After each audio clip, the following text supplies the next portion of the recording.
"You don't have a family too?" Little girl asked the lonely CEO and invited him to her birthday. He came alone and left with a family. "Do you not have a family either?" The question broke the silence like a sharp crack in the cold air. Brian looked up, startled. In front of him stood a little girl, no more than 3 years old, with curly blonde hair, dirt-smudged cheeks, and a coat far too big for her small frame. She hugged a ragged teddy bear with one eye missing. The sky above Central Park was heavy and gray, winter biting through coats and gloves. Brian hadn't moved in over an hour. He sat slouched on a bench, dressed in a fine coat and scarf, looking every inch the successful man, but his eyes were hollow, lifeless. What did you say?" he asked. "I asked if you don't have a family too," she repeated softly. "You look sad. People who are sad are usually alone." Brian stared at her, stunned. No one had spoken to him like that in ages, so directly, so honestly. He hesitated, then replied, "No, not anymore." She nodded like it made perfect sense. "Me and Mommy don't have a family either, just us, and Teddy." She lifted the worn bear. "Today's my birthday. I'm 3. Brian opened his mouth, but the words stuck in his throat. She continued, "Mommy said we'll have pizza and cake tonight, just a little one. She saved for it. I get to blow out a candle. That's my favorite part." Brian swallowed hard. "But Mommy was sad this morning. She said the shelter was full, and we might have to sleep outside again. I told her it's okay. I said maybe if we invited someone to my birthday, it wouldn't feel so cold." She looked up at him with wide, trusting eyes.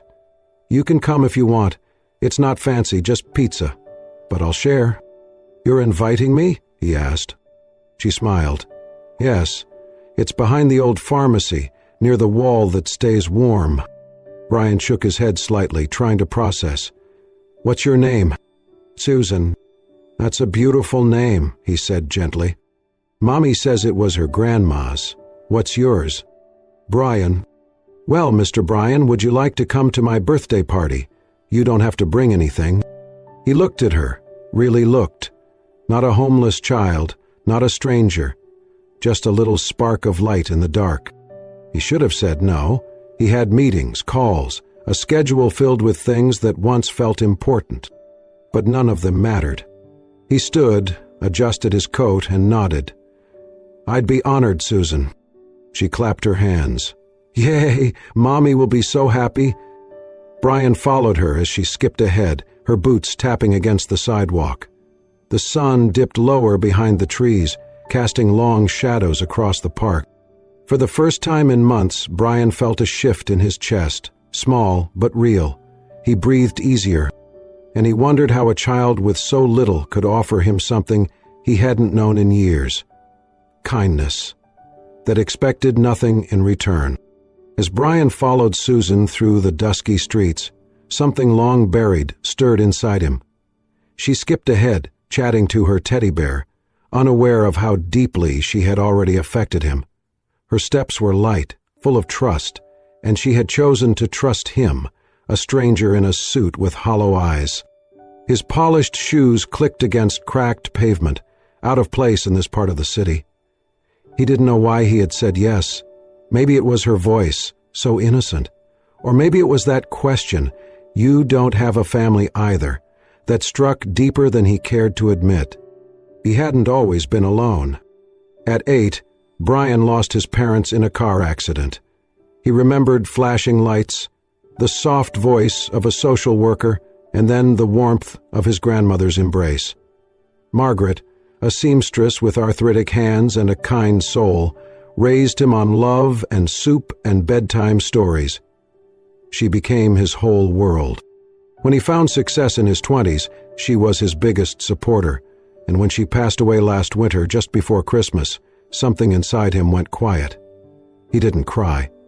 He returned to work, buried himself in numbers and deadlines, and let the silence spread. His penthouse was sleek, modern, and cold. Birthdays passed unnoticed. Messages went unanswered. People called him a genius, a visionary. but no one called him home. More than once he had stood on his balcony, staring at the city lights, wondering how it would feel to vanish. The world would go on. His empire would continue. Until today, until a little girl in a torn coat looked at him, not through him, and saw what no one else had seen. "We're almost there, Mr. Bryan," Susan called over her shoulder, hopping over a frozen puddle. He nodded, swallowing a lump in his throat. This wasn't just a walk through the city anymore. It was a walk through memory, through loss. Susan reminded him of the boy he used to be, lost, afraid, until one person gave him a reason to believe again. Now here she was, a 3-year-old living on the edge of survival, inviting a stranger to her birthday simply because she sensed he was lonely. Bryan had poured fortunes into tech, automation, and progress. And yet, in this moment, he was being healed by something no machine could replicate, the compassion of a child. They turned a corner near an old pharmacy. Susan pointed to a narrow space between buildings. "That's where we're staying tonight. Mommy says the wall is warm from the heater." Bryan's heart tightened. A single blanket, a flattened cardboard box, and a crumpled paper bag made up their home. This was where she planned to celebrate. No table, no lights, no decorations. But she smiled anyway. In that moment, Bryan knew he would stay. Not out of pity, but because, for the first time in a long time, he felt a reason to.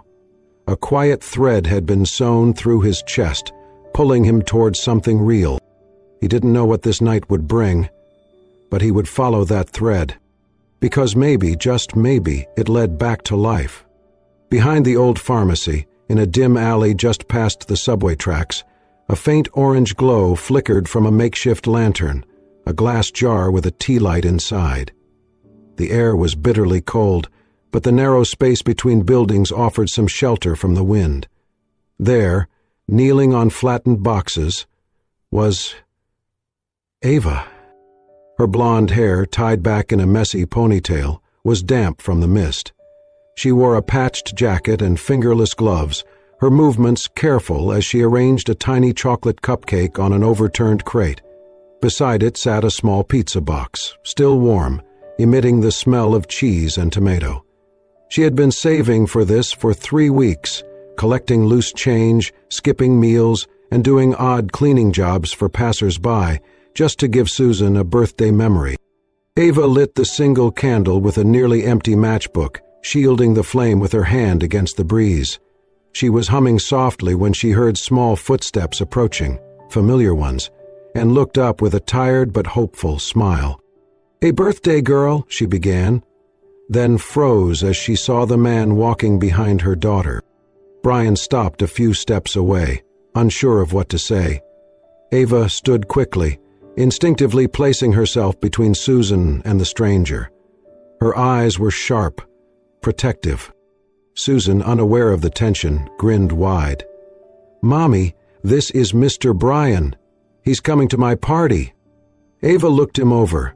Tall, clean-cut, expensive coat, leather gloves. He did not belong here. Her guard went up even higher.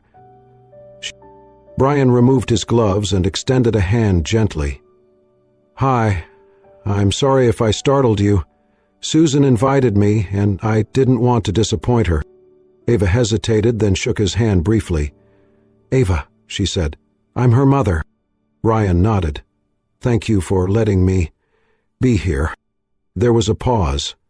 Ava studied his face and saw no malice, no judgment, only a kind of quiet sadness that matched her own. She exhaled slowly and stepped aside. "Well, we don't have chairs, but you're welcome to sit." Bryan crouched down beside the little crate, lowering himself until he was eye level with Susan. "Is this the birthday feast you told me about?" he asked with a smile. Susan nodded proudly. "It's pizza, and Mommy got me a cupcake with a candle." Bryan looked at Ava, who gave a small shrug, as if to say, "It's all I could do." But he saw the effort, the love, in every detail. He pulled off his coat, folded it, and placed it on the cold concrete, before sitting down on it. Ava blinked in surprise. "You didn't have to do that," she said quietly. "I wanted to," Brian replied, looking at Susan. "This is her day."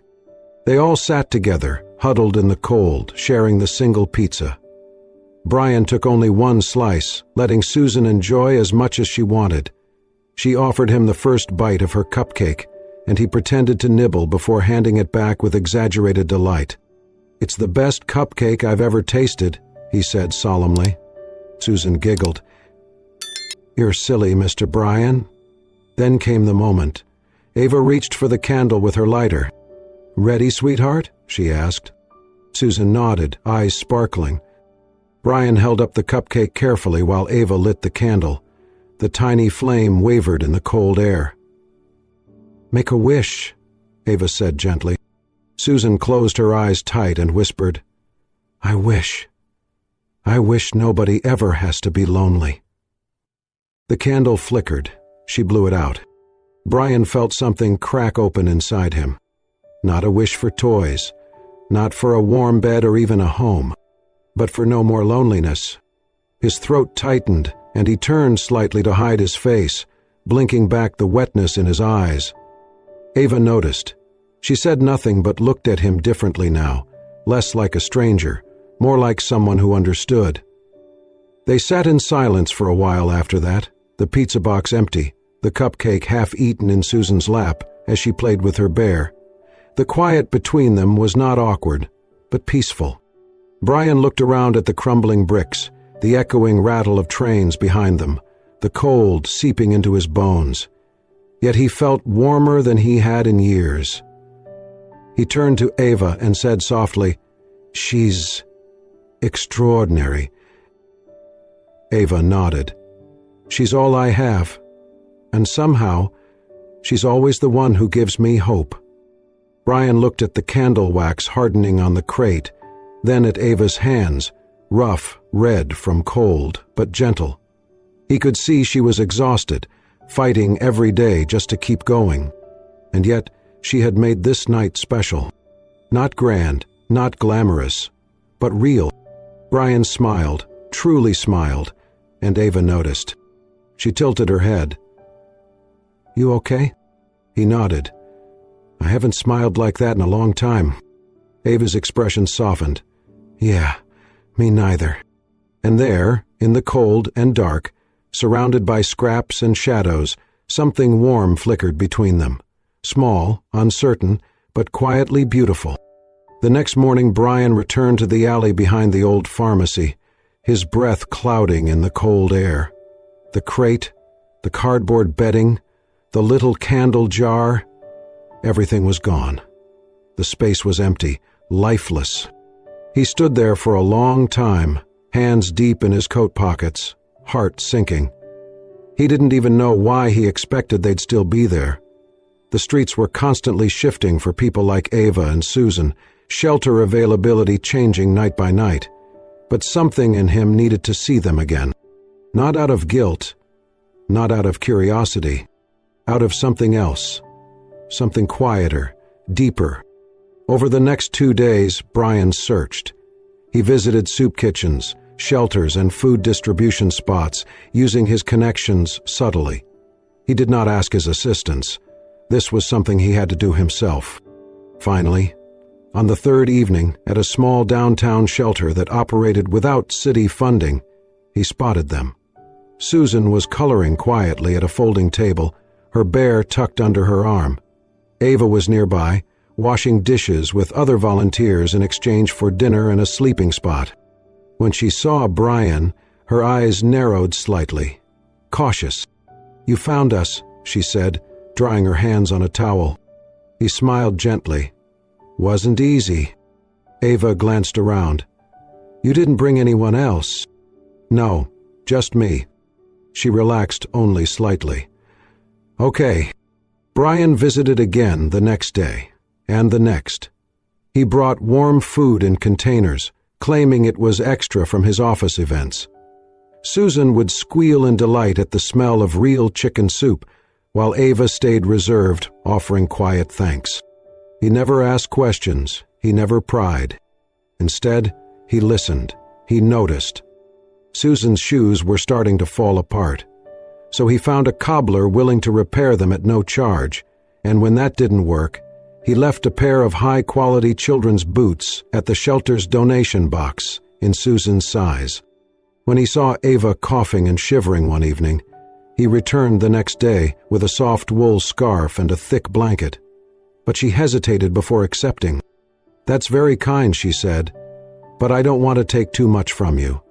"It's nothing," he replied. "Really?" She looked at the scarf again, fingers brushing the edge. "It smells like something familiar." "It belonged to my grandmother," Brian admitted. "She used to say it could warm even the coldest heart." Ava held the scarf gently, her eyes distant. But when Brian offered money, discreetly, for a motel or a better shelter, Ava's expression hardened. "I appreciate it," she said calmly, "but no." Brian blinked, taken aback. "Why not?" "Because I don't want my daughter to grow up thinking that happiness comes from what someone gives you." She looked him in the eye. "I want her to see her mother fight for every bit of it." He was silent for a moment, then nodded slowly. "I understand." And he did, more than she realized. After that, he changed his approach. He began to help indirectly. He paid off a few shelter food bills without naming himself. He quietly arranged a doctor through a local clinic to check Susan's persistent cough, again using no name. He even contacted a nearby library to make sure Susan could have a children's card, so she and Ava could borrow books to read together. Ava noticed. Of course she did. She was no fool. But she also noticed something else. Brian never pushed. He never made her feel small. He never expected gratitude. Instead, he showed up. He brought fresh socks for Susan. He helped fix a broken zipper on Ava's old coat one night without saying a word. He laughed softly at Susan's stories, listened intently when Ava shared pieces of her day. Little by little, the walls Ava had built began to show tiny cracks. And though she would never admit it out loud, every time she saw him waiting quietly outside the shelter, holding a paper bag with dinner or a box of crayons for Susan, her heart beat just a little faster. Because kindness like that, it was rare and real. It was a quiet evening. The shelter was unusually calm, most of the residents already asleep, their soft murmurs fading into the cold night. Brian had brought over a thermos of hot cocoa and some leftover pastries from a cafe downtown. Fresh, sweet, still warm. Ava sat across from him at a metal picnic table outside the shelter, wrapped in the scarf he had given her weeks ago. Susan was curled up nearby on a blanket, her teddy bear tucked tightly in her arms. They sipped in silence for a while before Ava spoke. "Do you ever wonder how one moment can break your whole life apart?" she asked softly, not looking at him. Brian turned toward her, his expression open, inviting. "I used to be a nursing student," she said. "Top of my class. I had dreams of working in pediatric care. I was going to help kids like Susan." Her lips curled into a small, bitter smile. But that was before. Brian waited. She took a deep breath. "My guardian at the time. He was supposed to look out for me. My parents died when I was 17. He was their friend, took me in. I thought he was doing a good thing." Her hands tightened around the paper cup. But he didn't. He started crossing boundaries, first emotionally, then physically. I was too scared to tell anyone, too ashamed. And by the time I found the courage, I was pregnant. And alone.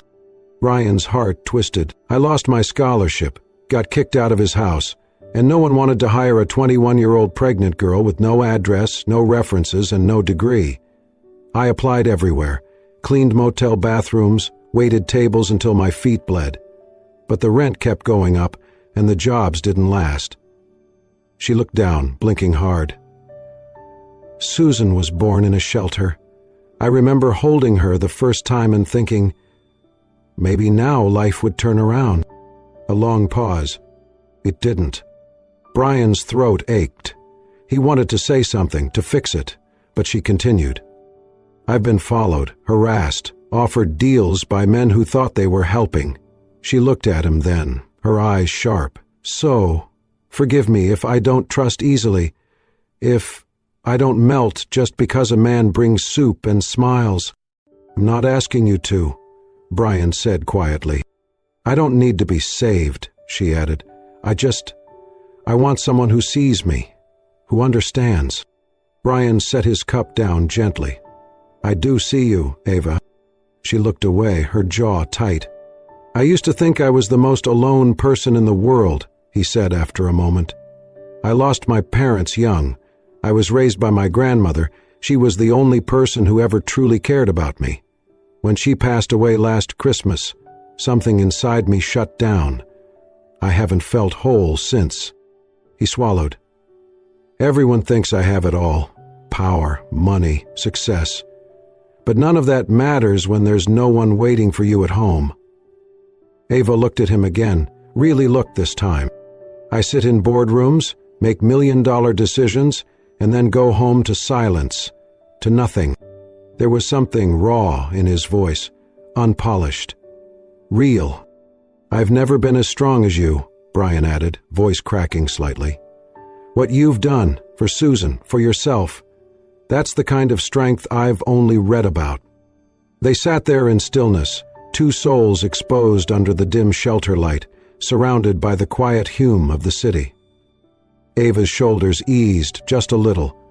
Sometimes, she whispered, I'm so tired of being strong. I know, Brian said. But you don't have to carry everything alone. For a long moment they said nothing more. No declarations, no promises. Just a quiet, mutual understanding. Something had shifted between them. Not quite love, not yet, but something deeper than friendship. A connection forged not from charity or dependence, but from truth.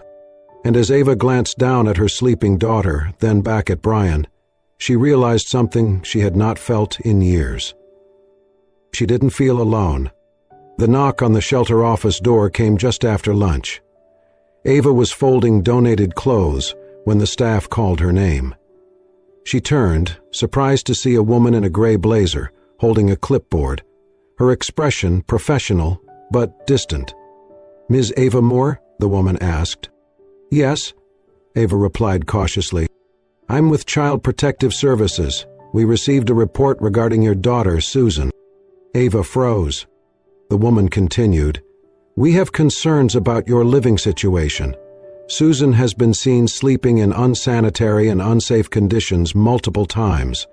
We need to assess whether the current environment is appropriate for a child her age. No, please, Ava said, panic rising. She's fine. She's healthy. I take care of her. The woman's tone was measured.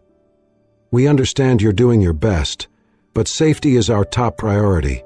Until a full evaluation is completed, we may need to place Susan in temporary foster care. Ava's knees buckled. No, please. She's all I have. You can't take her. I'm her mother. By the time Brian arrived at the shelter that evening, Ava was in tears, sitting outside with Susan clinging to her. A staff member quietly pulled him aside and explained what had happened. Without hesitation, Brian made several phone calls.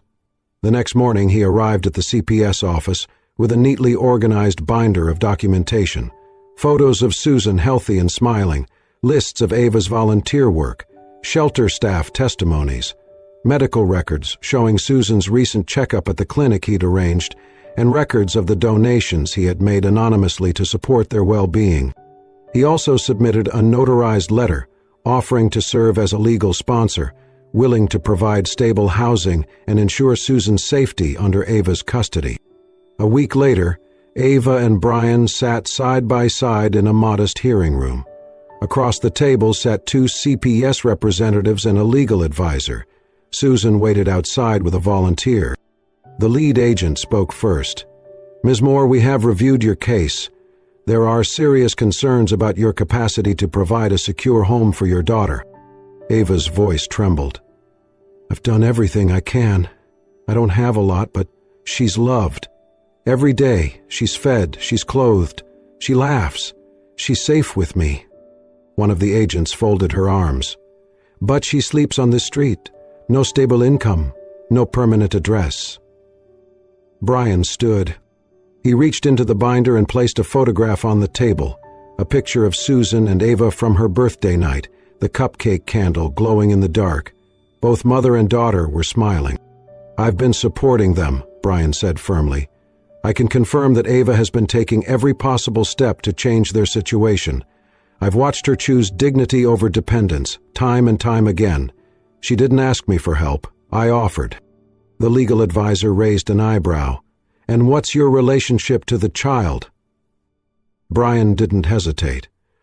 "I'm a friend, a witness, and if necessary, I'm prepared to take legal responsibility to ensure that Susan remains with her mother." There was a moment of silence. One of the agents looked at Ava. "Why didn't you disclose this earlier?" "Because I didn't want pity," Ava said softly. "I wanted to do it myself, for Susan. But I would rather accept help than lose her." The room was still. Then the lead agent looked at Brian. "You're willing to be listed as her sponsor, under legal scrutiny, until Ava can establish stable housing?" "Yes," Brian said simply. "And you're doing this without expecting anything in return?" Brian turned to Ava, then back to the agent. "I'm doing this because no one should have to lose their child just for being poor." There was something in his voice, steady, unwavering, that changed the energy in the room. Finally, the agent sighed. "Very well. We'll approve a 6-month protective plan. Ava retains custody under supervision, with Mr. Brian as sponsor." Ava covered her face and wept, this time in relief. Brian reached out and placed a hand on her shoulder. She didn't move away. For the first time, she let him carry some of the weight. In the weeks following the CPS hearing, things began to shift, slowly but unmistakably. The sharpness in Ava's eyes softened. The way Susan giggled more freely. The way Brian lingered a little longer each evening, no longer just a visitor, but something closer to family. One chilly afternoon, as they shared hot chocolate in the shelter's community room, Brian cleared his throat. "I've been thinking," he said carefully. "There's more space than I need in my home, and I know it's a lot to ask, but if you'd consider it just until you get things fully settled, there's a room for both of you. You'd have privacy, safety, no obligations." Ava looked at him, hesitant. Before she could answer, Susan tugged gently at her sleeve and whispered, "Mommy, he was sad like us, but now he smiles." Ava's heart clenched. A few days later, she accepted. Moving in wasn't easy. The house was too clean, too quiet, too full of space that didn't quite feel like hers. But Brian gave her room, literal and emotional, to breathe. He made no demands. He simply offered comfort in small ways, a steaming cup of tea in the morning, a basket of fresh towels, a quiet knock before asking if she needed anything. Through a connection Brian discreetly arranged, Ava was offered a position as an assistant at a small, family-owned clinic. She nearly declined, afraid people would assume she got the job through pity. But instead of hiding behind Brian's name, she worked harder than anyone else. She arrived early, left late, and slowly won the trust of the doctors and nurses with her focus, her kindness, her quiet strength. She began to find herself again, not the girl who had once been broken, but the woman who had rebuilt from scratch. One evening, Ava returned home to find the lights dimmed, soft music playing. On the dining table was a home-cooked meal, not from a restaurant, but something Brian had actually made. It was a little burnt, and the salad was unevenly chopped, but her heart swelled. They laughed over dinner, trading stories of childhood, Brian recalling his grandmother's kitchen disasters, Ava describing Susan's love of putting ketchup on everything. After they tucked Susan into bed, Ava stood at the window, arms folded, watching the snow fall. Brian joined her silently. "She's happy here," Ava said softly. So am I, he replied. There was a pause, the air heavy with something unspoken. I used to think love was something I didn't deserve, Ava whispered. After everything. I didn't think anyone would want me. Not really. Brian turned to her. You've never been unwanted. Not for a second. She met his gaze, and in it she saw the truth. Not charity, not obligation, but love. Steady, patient, real. He reached into his pocket and pulled out a small velvet box. Ava's breath caught. This belonged to my grandmother, he said, opening it to reveal a delicate vintage ring. She used to say it held all the love in the world. He knelt, not grandly, not with a speech rehearsed by heart, but with quiet, trembling sincerity. I lost my family a long time ago, Ava. But that day in the park, when your daughter looked at me like I mattered, when you let me sit with you in the cold, I found something again. I found home. He looked up, eyes glassy. I love you. I love Susan. Will you marry me? Tears streamed down Ava's cheeks as she nodded. Yes, she whispered. Yes. He slipped the ring onto her finger, and for the first time in years, both of them felt whole. Not because they'd been rescued, but because they had chosen, together, to stay. The kitchen smelled of cinnamon and warm vanilla, wrapping the room in a comforting warmth that felt more like love than air. Balloons in pastel colors floated lazily near the ceiling, tied to the backs of chairs and kitchen cabinet handles. Laughter spilled out from every corner, bouncing off the walls like music. In the middle of it all hung a handmade banner.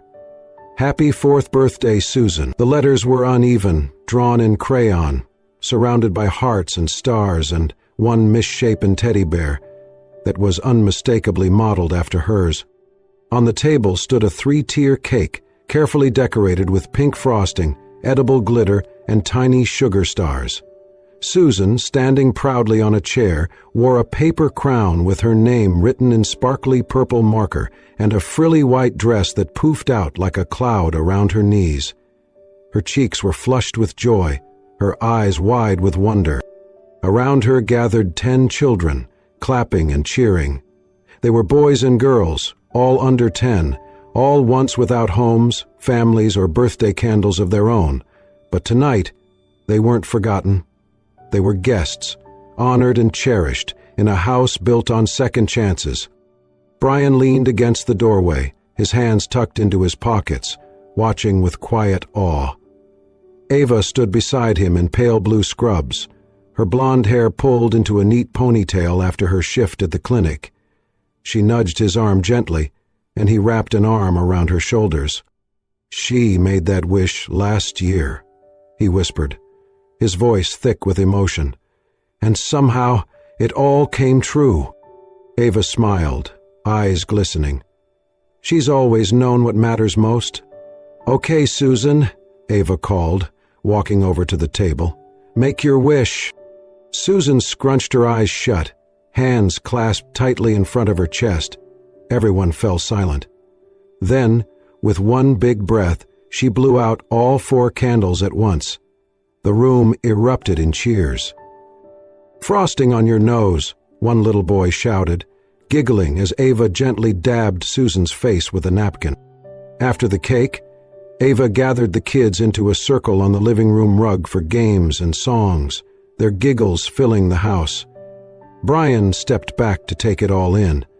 The fireplace glowed softly in the background. Toys were scattered across the floor. A coloring book lay open on the coffee table, a crayon still mid-page. The house, once a cold museum of polished silence, now echoed with life. Since their wedding 6 months ago, he and Ava had co-funded the Haven Light Foundation, an organization aimed at helping single mothers and homeless children find not just shelter, but dignity, purpose, and belonging. Ava had returned to nursing school part-time and now oversaw outreach clinics through the foundation. Brian handled the finances, logistics, and board meetings, but it was Ava's empathy and Susan's hope that gave the mission its heartbeat. As the evening wound down, children played with new toys, while Ava helped clean up the last of the cake crumbs. Susan, now in fuzzy pajamas, climbed into Brian's lap with a yawn. She leaned against his chest, small fingers gripping his shirt. "Mr. Brian," she mumbled sleepily, still clinging to the name she'd given him so long ago. "Yes, sweetheart?" She looked up at him with heavy eyes. "You have a family now, right?" His throat tightened. He looked across the room at Ava, who was folding a blanket, and then down at the child, who had unknowingly saved him. He pulled her close, kissed the top of her head, and whispered, "And it's the most wonderful family in the world." If this story touched your heart, reminded you of the power of kindness, or made you believe in second chances, then you are already part of something beautiful. We believe in the healing strength of love, resilience, and human connection. Every week we share true-to-life, heartwarming stories just like Brian, Ava, and little Susan's. Stories that remind us that even in the coldest moments, hope can still find its way in. If you'd like to hear more stories that stir the soul and warm the heart, don't forget to like this video, leave a comment. Your support helps us keep sharing these powerful moments with the world. Until next time, keep believing in love, in miracles, and in the strength of the human spirit.